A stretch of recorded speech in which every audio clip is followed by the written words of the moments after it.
looking for the Huron. Yeah, something to think about. Yeah.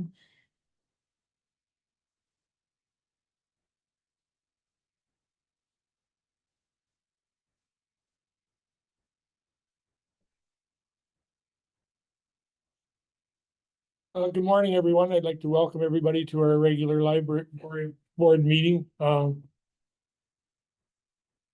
Looking for a mover and a seconder to approve the agenda as presented to us. Moved by Patricia, seconded by Sydney. All in favor? That is carried.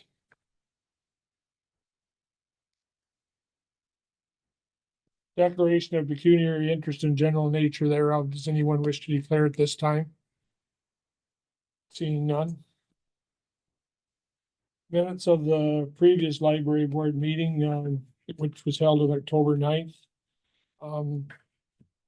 Any discussion on the minutes or anything you want to bring up that arising from those minutes?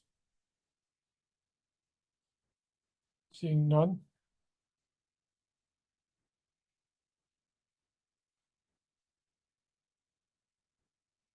Accepted, Mr. Chair. Okay, we need a mover and a seconder, moved by John, seconded by Patricia. Yeah. All in favor? That is carried. Thank you very much. Presentations, we don't have any presentations today. Board member comments. Does any board member want to bring anything up today? Seeing none. We're up then to reports from the county librarian. Monthly updates is the first topic. Beth? Thank you, through you, Mr. Chair. A few pieces that I will pull from the monthly update to highlight for all of you. You'll first notice in some of the quotes that we've included the mention of the cricket, which was something new we've started to roll out. And I particularly love when we can see that the library can be part of the sharing economy and saving folks money from investing for themselves, and also reducing our impact on the environment instead of everyone having something at home that they maybe only use occasionally, that they can come to the library and use it when they need it. So that's wonderful to see. No updates on Blythe. Some of that is mentioned in the report, some of the feedback that they've been receiving and we continue to keep track of. We've also been working with North Huron, and there is on their website a digital way that they can capture feedback, which is where we are directing folks. You'll notice mention of the Library Leadership Planning Day. We do anticipate that at our next meeting, the 2025 action plan will be coming to the board for your information to see what actions we'll be taking to move forward the strategic plan in 2025. Some of the work on youth spaces is really starting to come to fruition. I highly encourage you to go and visit the Seaforth branch. But if not, there is a photo in the appendix to see the new glass wall. And we also have made modifications in Exeter. There's new glass inserts in a couple of the doors there. So we have some sight lines into the programming room there as well. The new interlibrary loan platform that is mentioned that has now launched earlier this week, yesterday. So we are still adjusting to that. There was a bit of confusion in the notification that we sent out to the public that they interpreted that system would be temporarily down in numerous ways. They were very creative with how they interpreted that. But the good thing is we know people are at least looking at their emails, how well they're maybe always reading them. We will continue to work on clarity of messaging, but that new system is up and running until at least the end of the year. It will just be done by staff, and then hopefully in the new year we'll reintroduce the ability for patrons to request their own interlibrary loans. And just as a reminder for all of you folks, that is the system where we request items from libraries throughout the province of Ontario. When we speak about interlibrary loan, we're not talking about the loans between our Huron County branches. You'll see mentioned here community conversation happening in Blythe. That is the community we're currently completing the LTC cycle in. The timing was not coinciding with the facility discussions. That just kind of happened after we'd already planned to focus on Blythe. At this point in time, the 3 conversations that we're planning to hold in Blythe have been completed. Staff are working on completing some ask exercises, which is when they go out in the community to ensure we're speaking to not just people who are in the library facility to hear about their aspirations and main concerns. And then we hope to have a narrative ready for later this year, definitely by the end of the year, for that community. There's also mentioned in the report about the partnership with the well. There's a lot of detail in the report, but I just wanted to highlight that because that's proving to be very successful. That Exeter is very busy on the nights when we're welcoming in youth to, especially the partnership with the well, being able to provide some of that people support, that it seems to be going very well, that we're seeing lots of new faces in the library. And then you'll just notice there's lots in there. September's a busy month, whether it's partnering with the Newcomer Welcoming Week and the National Day for Truth and Reconciliation. So lots of events happening in support of both of those as well. Any questions? I'm happy to respond. Any questions for Beth on the monthly updates? Alina? Did you get feedback on the possible change of location at those Blythe conversations? We were concerned that due to the timing, the conversations would focus around the location. However, that wasn't the case. So, and that wasn't the intent. We would have redirected the conversation to focus more broadly on aspirations and main concerns outside of the location of the facility. But from the information that was shared with me, that we were pleasantly surprised that people didn't come specifically wanting to talk about that topic. It may have happened that there were other avenues. There was a public meeting in Blythe hosted by the local municipality around the same time. So there was an opportunity for, if people did want to speak about that, there were other opportunities for them to do that. So that could have been why as well. Yeah, you're welcome.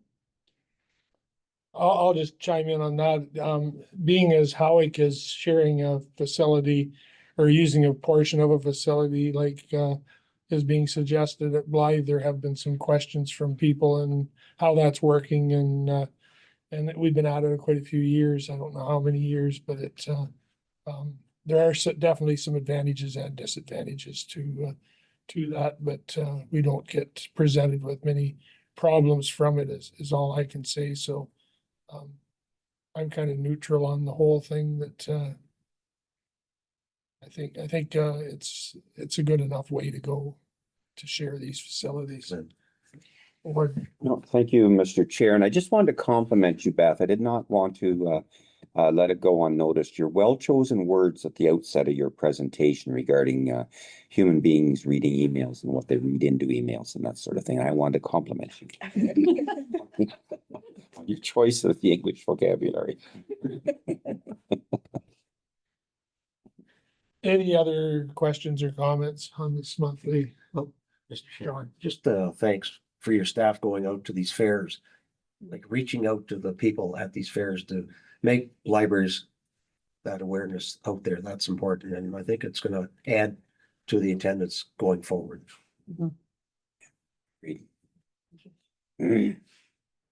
And once again, it's good for both sides, good for the fairs and the library system, that be working together. And I'd be more than happy to move this motion to receive the report if you'd like, Mr. Chair. moved by the warden to receive this report, seconded by Alina. All in favor? And that's carried. Thank you.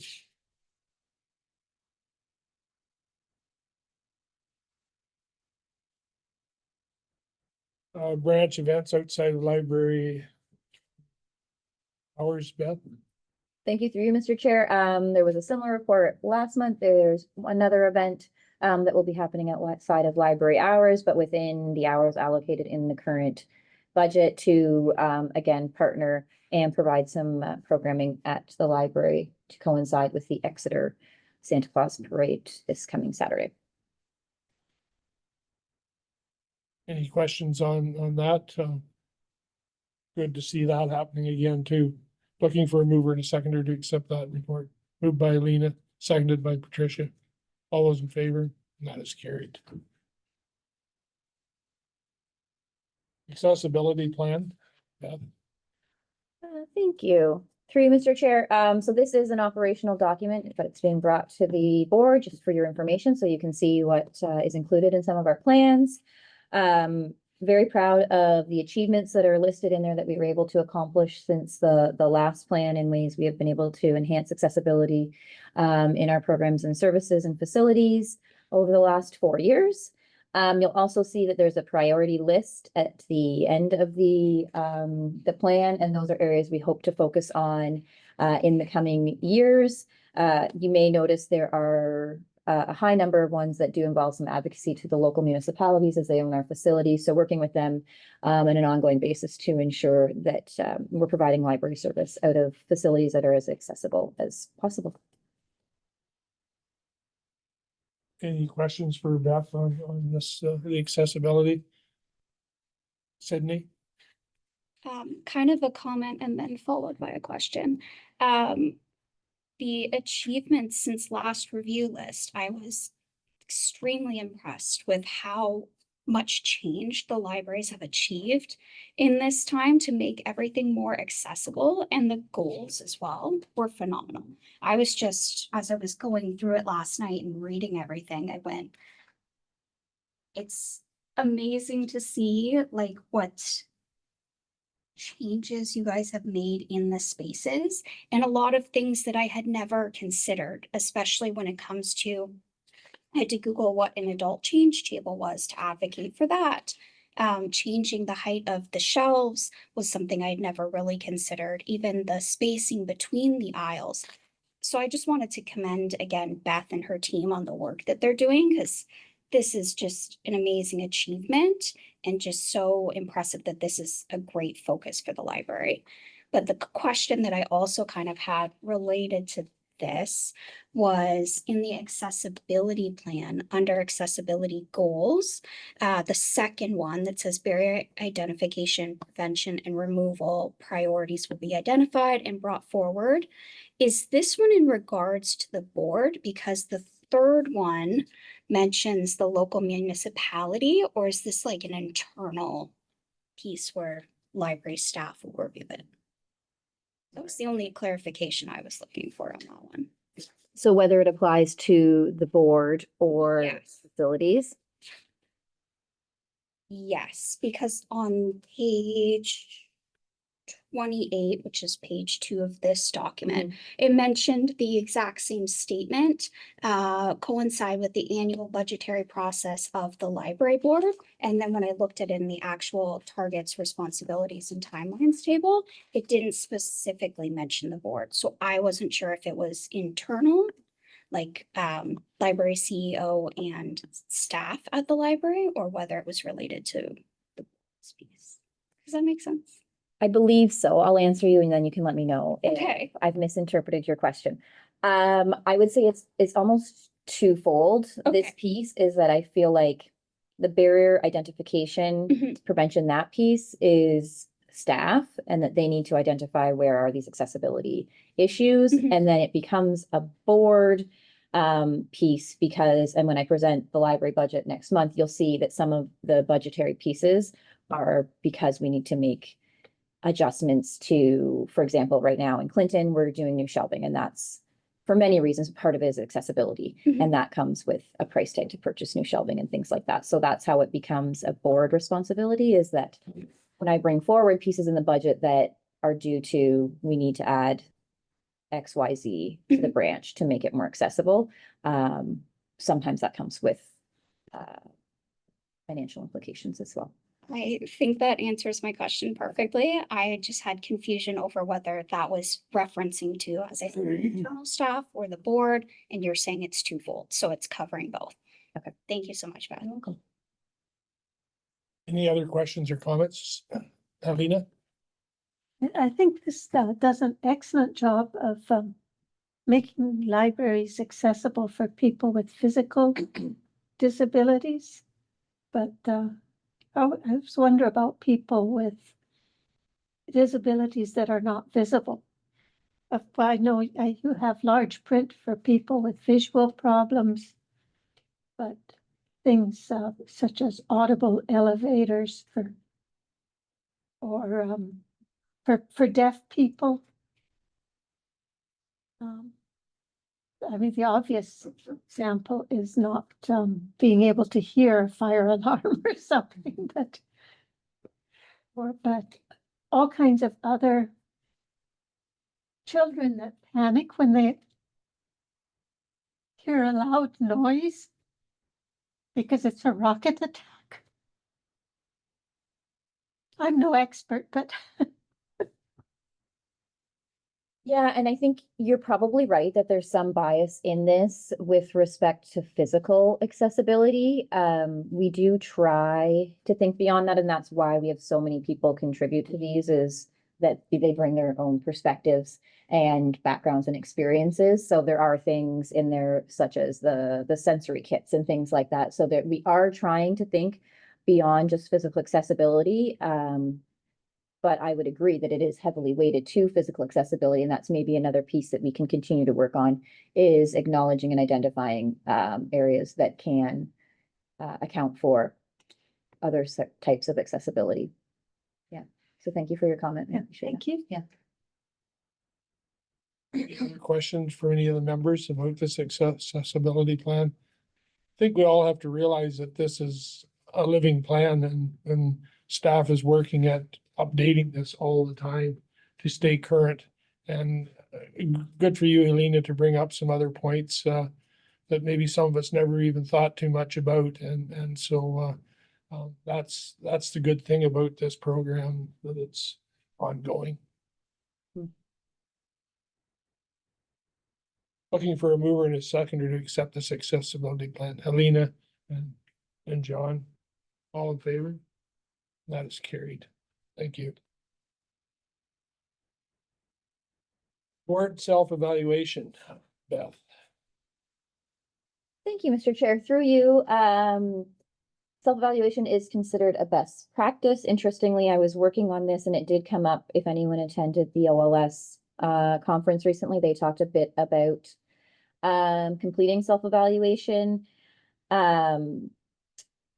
have, sorry, I'm looking at my wrong set of notes. We have completed one with our last board right at the end of their board term, so that we could use some of that feedback to make adjustments as we onboarded the new library board. And I think doing one halfway through this board's term, or as some members might be outgoing, that it's a good point to touch base and determine if we need to make any adjustments to how we are conducting our business.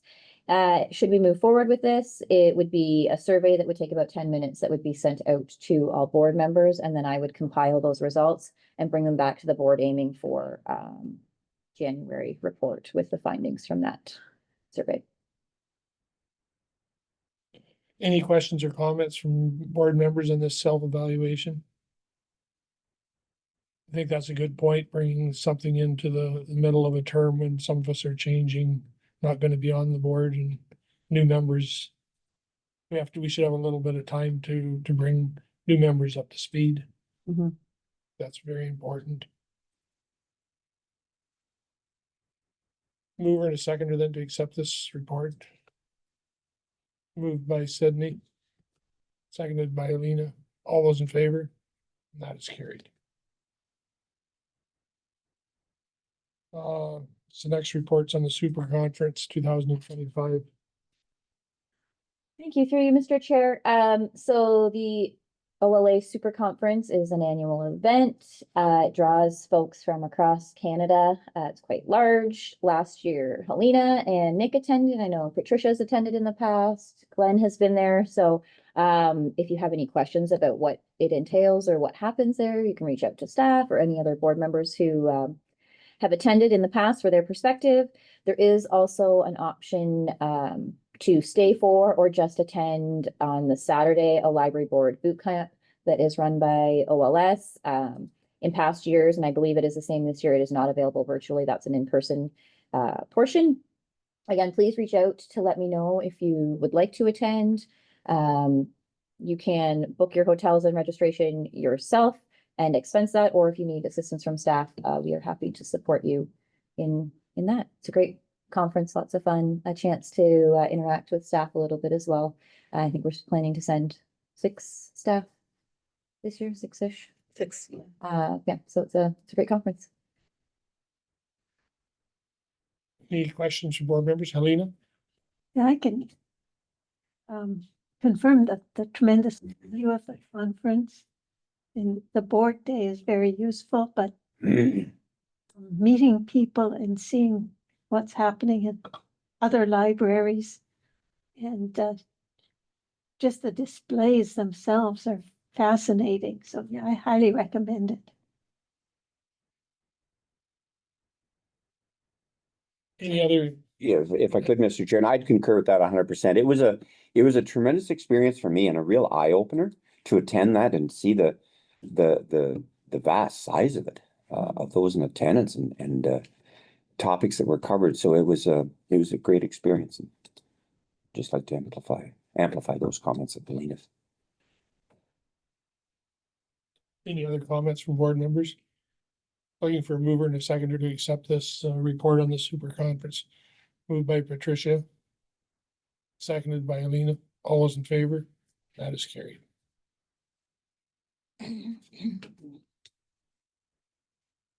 Policy review. Anything Policy system. correspondence? No mail either. No. But can I call the rest of the week? Financial statement. There's a financial statement here. I don't know if anybody has any questions on it or.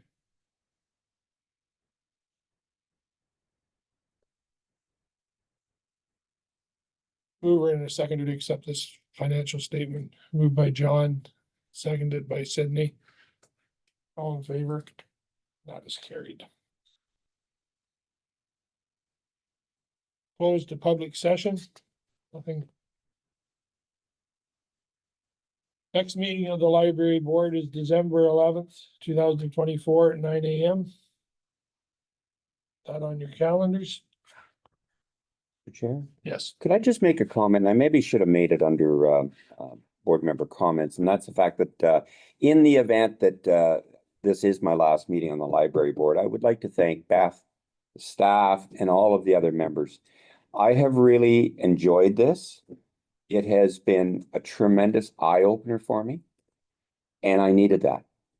And so full compliments to our staff and to all the board members. It has been a very enriching experience being on this library board.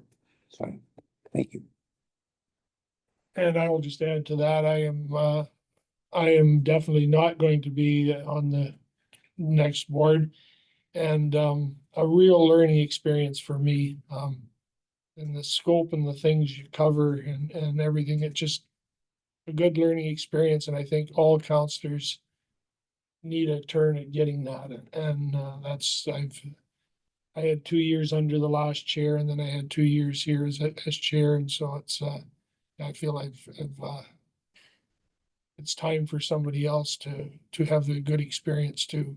Because I know there's some members that haven't had, and look forward to one of them or two, whatever it is, taking their place on that. So I know Beth will keep them in line and everything will be great. Looking for a mover and a seconder.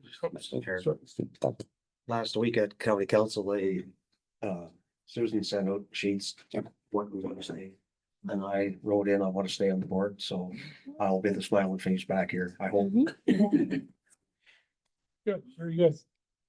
Mr. Chair, just to follow up on your comments, it has made me so proud as a Huron County councillor and as warden for what Huron County libraries have accomplished and how that you have positioned us, Beth, to always be relevant, to identify with everyone, irregardless of age, and especially the fact that you have provided a safe place for the youth, and they have recognized that.